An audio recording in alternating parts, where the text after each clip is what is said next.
water that makes you just instantly want to pee.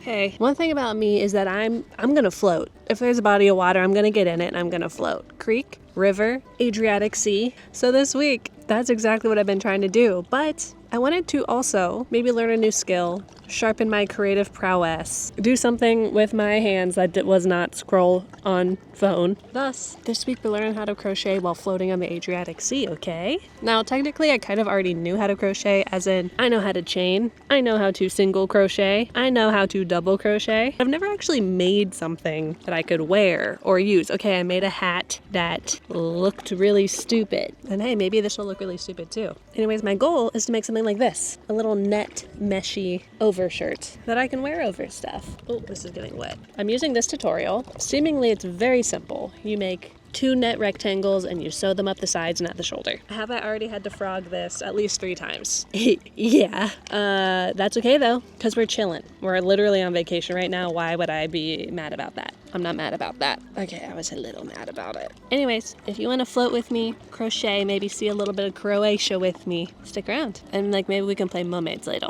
Okay, bye.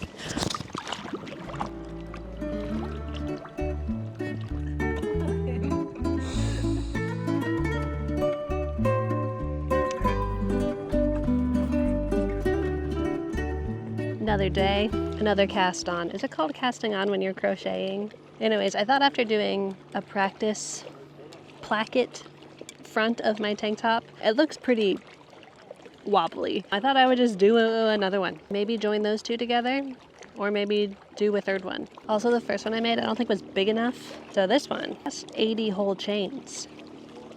That should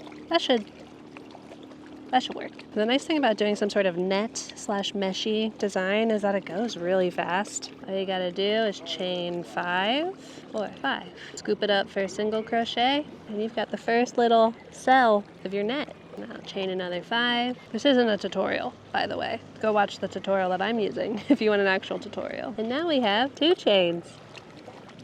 Didn't know 2 chains was here. I'm just going to do that all the way along the length and then all the way up. And we may be playing yarn chicken at some point because this is all I have. Also, you are so precariously perched. You very well could tumble into the sea, and then we'd really be playing mermaids. This is where you're sitting.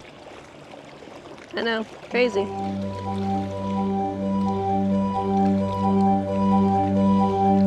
Coming along. Did I mention we're in Croatia? We're on one of the islands south of Split, which is where we flew into. We're on Brač, in a little village. You have to take flights to get here, obviously. Take a ferry from Split to Brač, which we had to wait 3 hours in line for in our car after flying for 15 hours, which was an experience. And then once you get here, then you drive 20 minutes through the mountains to get to our little village. This is the most special place I think I've ever been. I'll show you around later, but every day feels like it's not real life in the best way.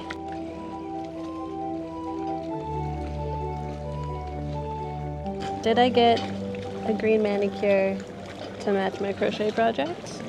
Or was I inspired by Portia from season 2 of White Lotus? I'll never tell.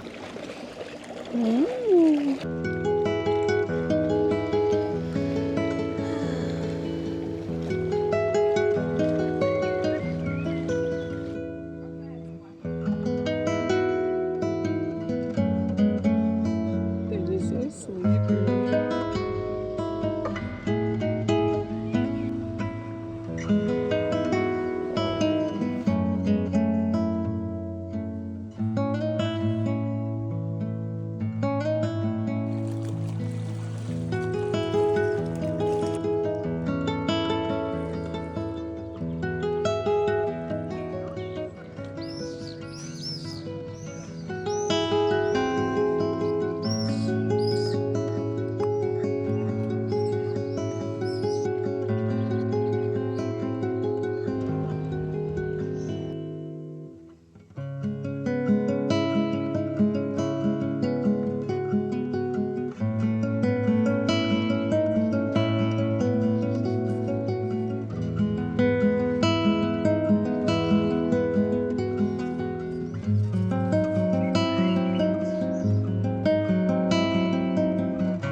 here. Ooh. Eggies and mateys.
A few weeks ago that I mentioned doing a secondhand designer bag giveaway. Well, it's time, baby. The kind folks over at Whatnot, thank you Whatnot for sponsoring this video, let me go hog wild and find some super cool secondhand pieces for you, and I'm so excited to get them into your grubby little paws. If you're not familiar, Whatnot is an app where you can buy, sell, auction, literally anything, vintage treasures, handmade pieces, through live stream shopping. It's a really great way to explore more sustainable secondhand shopping in a fun, community-centric way. For example, I recently hosted a live stream where we got to hang out and chat while I sold and auctioned some pieces that I had painted on and appliqued, and all the proceeds went to charity, so that was fun. Now back to the giveaway. I scoured the internet for 3 secondhand pieces from 3 of my very favorite designers that I thought you would love. We have a cutie patootie pleated tote bag from Issey Miyake, a chic black wallet with a cool wristlet detail from Vivienne Westwood, and a hand appliqued thrift gremlin cardigan made by yours truly. It's a size small. It's made of like a terry cloth material, so not too hot for summer. Very sweet. And extremely limited edition. And if you'd like to win one of these pieces, here's how you enter the giveaway. 1, leave a comment with your Whatnot username and the item that you'd like to win. And if you don't yet have a Whatnot username, no problem. You can use my link to sign up, and if you do that, you're going to get $15 free to use on Whatnot anywhere on the app. Whether it's a vintage tchotchke, a labubu, follow your heart. I'll then message the winners on Whatnot in 1 week, so keep an eye out, okay? Thank you to Whatnot for sponsoring this video. Don't forget to use my invite link if you don't have a username yet to get that $15 off for free, and good luck. Now, back to the video. It's our last morning here. We're gonna go see what our last little goodie basket is. My favorite fruits. Apparently these are local just to this island, like that specific variety of tree. They're kind of like little plums. This whole trip I felt a little bit silly. I'm a carry-on girl through and through, and I thought I packed pretty light. I way overpacked because all we've been wearing are swimsuits and underwear.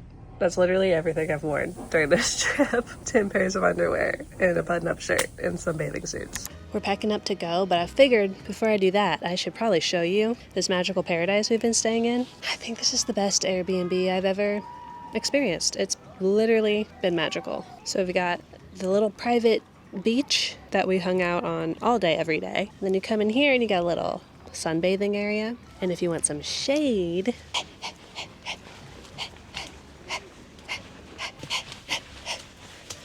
a lot of stairs, a lot of bees.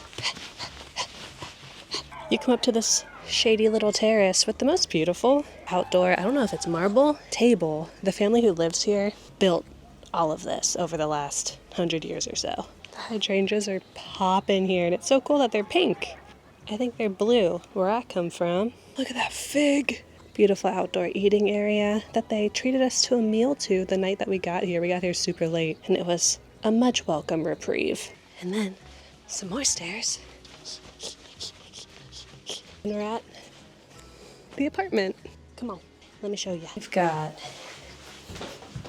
entryway. We've got toilet room with pulley toilet. I feel like I used to play with a super old like Playmobil dollhouse that had a pulley toilet, and that's just what I think of every time I see one of those. We've got bedroom with these beautiful filet crochet curtains in pretty much every window. Crochet and netting has just been following me throughout this trip. We've got this. We've got that. We've got that. By the way, here's the bathroom with a big old tub and a full kitchen with, oh, just the most beautiful view. Look at that water. Insane. Wow. Loquat tree. That's my first time having loquat. It's delicious, unsurprisingly. Cutest little antique light shade. Look at that. Oh. Cherry sherry that the host made and shared with us. So good. And I think my favorite part of the kitchen, this Last Supper painting with just the kookiest little glass. Look at that thing. Yeah. Yeah. And an uber cozy living room that features my favorite art in the house. Look at this. I love everything about it. The textures, the colors, the fact that there's flowers. Look at this. And the private patio, perfect for breakfast of fresh eggs, telling secrets, and stealing kisses.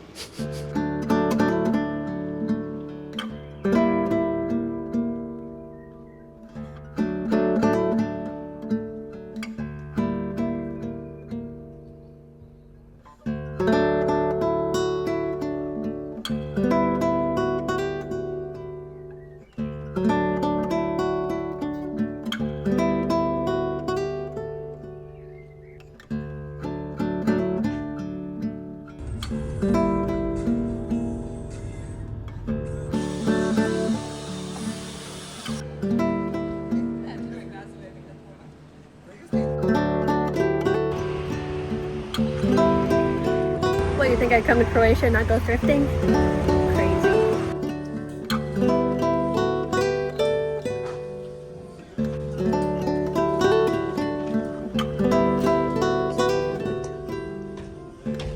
It is moo and silky city here.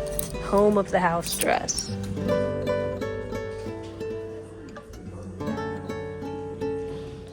Wow.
Tashi was in here, and as soon as I set up the camera, he decided that was not something that he wanted to participate in. So I'm home. I've been home for like almost a week. Oh, fancy seeing you here. That was the most relaxing, beautiful, perfect vacation I have literally ever taken, and that feels blasphemous to say as a lover to travel to Japan type of person, but that was lovely. If you ever get the chance to go to Croatia, especially the islands, highly recommend.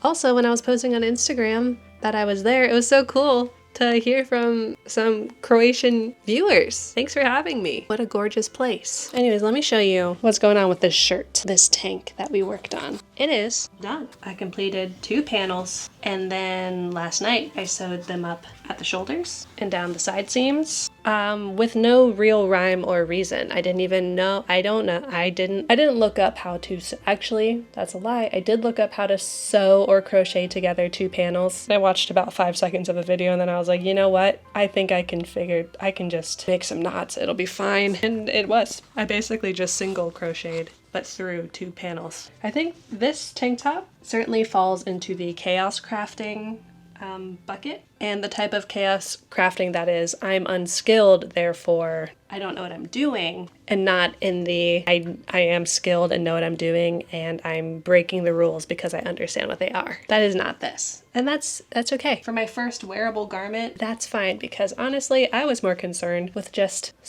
getting started, having fun, feeling it out, and less wanting to get stressed out about, do I have the exact same amount of chains? Sorry, I've been waking up at 6 a.m. every day, and it's like 8 p.m. right now after a full day of work, so I'm a little bit,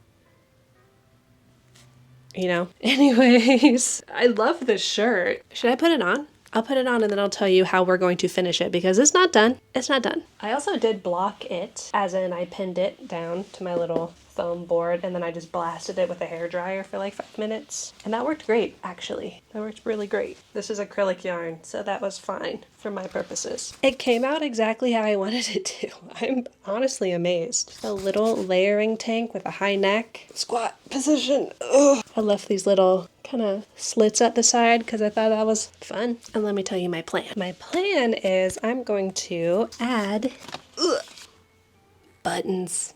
I was originally thinking that I would do like a spiral of buttons on the front and the back, but with how wide these cells are, I really don't think it would be like legible that it's a spiral. So I think we'll just kind of do random spattering and smattering across the front and the back. I was going to do beads, but then I have all these buttons.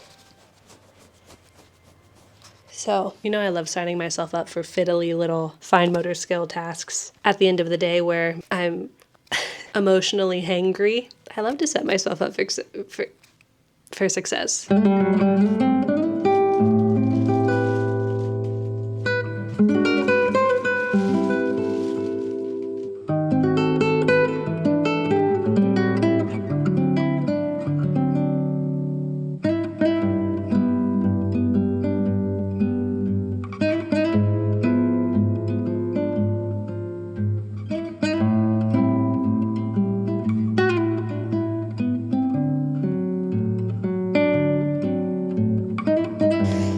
Isn't as bad as I thought it was gonna be. It's kind of relaxing. So if you're wondering why I'm not sitting, I was. And then a bunch of ants started biting my butt, so.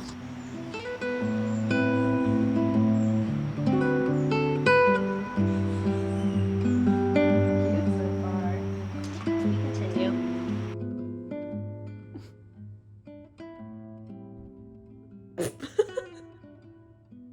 Hey, don't lick my window. Little freaks. Oh. Stop it.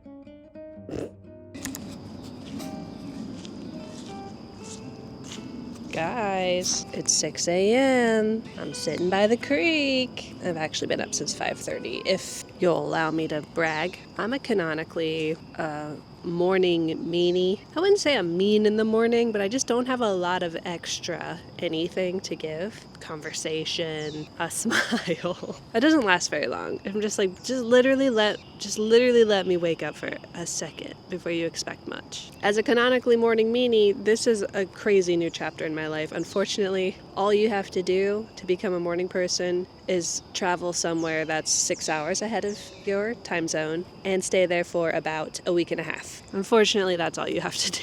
I wanted to tell you about the books I read on my trip. Reading was definitely a main leisure activity. When we were not floating in ocean, we were reading on rocks. Oh, there's a lot of mosquitoes out here. Let's be quick about this. Okay, so on the plane... Is that a mosquito biting me through my sock? Bombas. I thought you would protect me. On the plane over, I started The Ministry of Time, which in a nutshell is about a government employee and a time traveler. I really loved the writing in this book. Oh my gosh. I mean, I love the plot as well. Like, give me a weird sci-fi moment, but it's the characters, man. The characters. There is so much quasi-feral, gentle feral yearning in this book.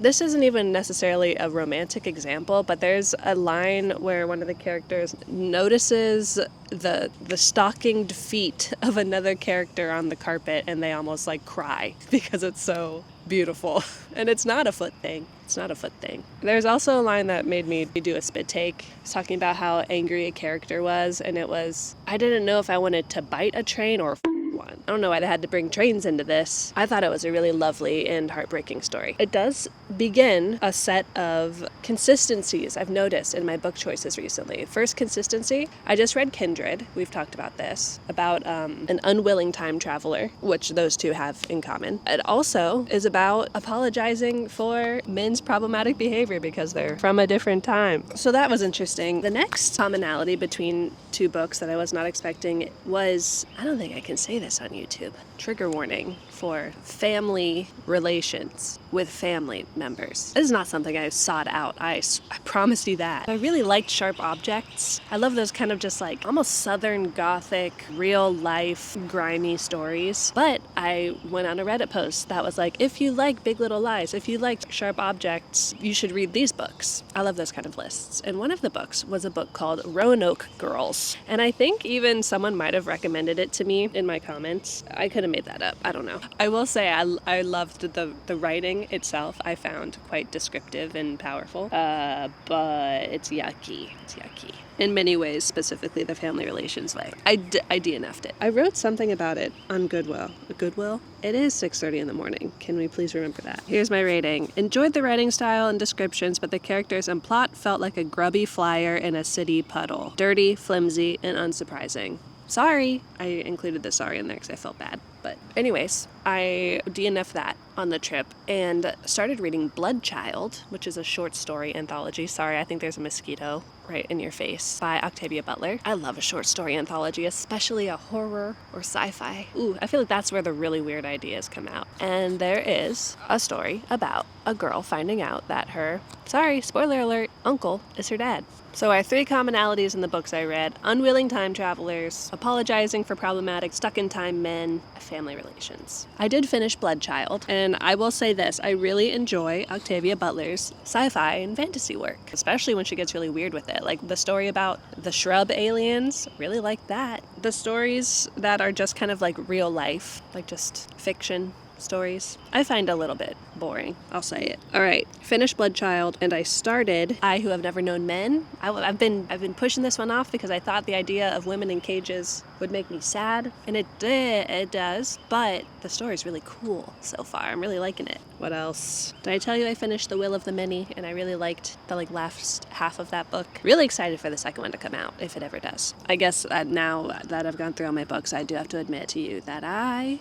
did start, after all that great sci-fi, fiction, beautiful writing, I did finally start Throne of Glass. I'm not above romantasy. I actually quite like it, okay? And I will say, I like Throne of Glass heaps, bounds, mountains more than ACOTAR so far. I think after all of the more boundary-pushing reading I've been doing recently, I deserve a little dessert moment. And that's that on that. Let me know what you're reading, if you've read any of these, and if you thought something similar or different than I did. You want to see something really sad? Look at that forecast. Summer in Ohio, baby. I'm just gonna sew some buttons on this shirt.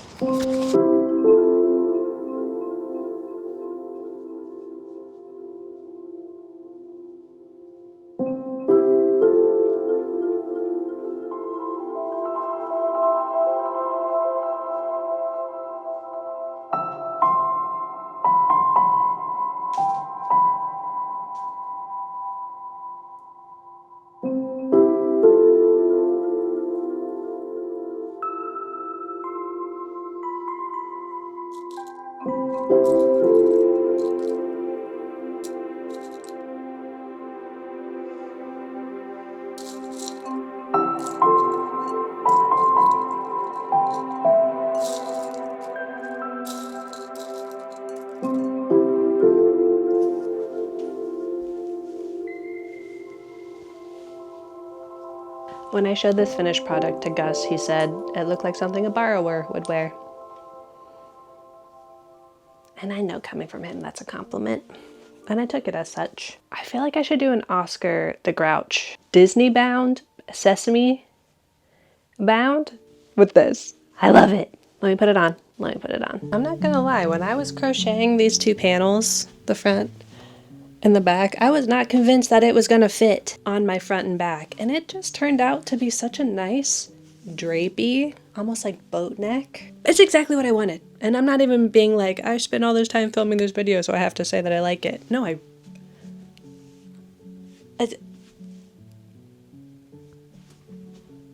think I mostly really enjoy this placement of buttons at the top. I kind of did like a more delicate, clustery smattering up top. Went a little bigger, more graphic on the back. Let's put some outfits together. And really think about the fact that this shirt is basically made of buttonholes and it's covered in buttons. It's a bit of a tangle hazard. I initially thought there might be too much going on up top because the sleeves are so puffy and we have this shirred bodice, but it feels a little editorial, a little surprising. Cool. It's a bit piratey, isn't it? Let's try something else. What I was originally imagining is if we treated it more like a sweater vest and did almost like a weird thrashed workwear look. Okay, I've got these little suit shorts on that I don't know why I don't wear every single day. Well, I do know why I don't wear them. It's because I sit at a desk most of the day, and these are more of standing pants. They're cute though. Got my suit shorts on, got my little lad sweater vest, button up, added a little thrashing with my jewelry stack. And then for the shoe, I don't want to always default to the red flat, but the red flat always just makes such a statement. I mean, I think I like the loafers. Oh wait, no, I think this is it. We've got the classic expected Mary Jane, but with the unexpected kind of platformy lug bottom. Adds a little height too. And a girlish flair to an otherwise boarding school little boy kind of vibe. Interesting. Oh wait, ain't nothing a thrifted Gucci loafer can't fix. This is a weird outfit. And I really love the texture, the tactile kind of playfulness that the tank top brings to an otherwise pretty stand-up, black and white, clean line look. How fun. Hope you had a nice time hanging out this week, enjoying the pure calming bliss of the floating in the sea, learning a new craft, and just spending some time together. I know things are crazy and bad in the world in a lot of ways. So I hope this was a peaceful pit stop during your day. I know it's been a peaceful pit stop for me, specifically crocheting. It's been honestly a good way to get a lot of nervous energy out of my body, having something so tactile to do with my hands and to keep my mind kind of exercised so it's not ruminating, spiraling constantly. I'll be back next week. If you enjoyed hanging out with me, please feel free to subscribe so you're notified when I post that video. And if any of those giveaway items sounded good, please enter down below. I'd love to send you something really cool. I love ya. Hope you're taking care of yourself. You're very stinky, and I'll see you later. Bye.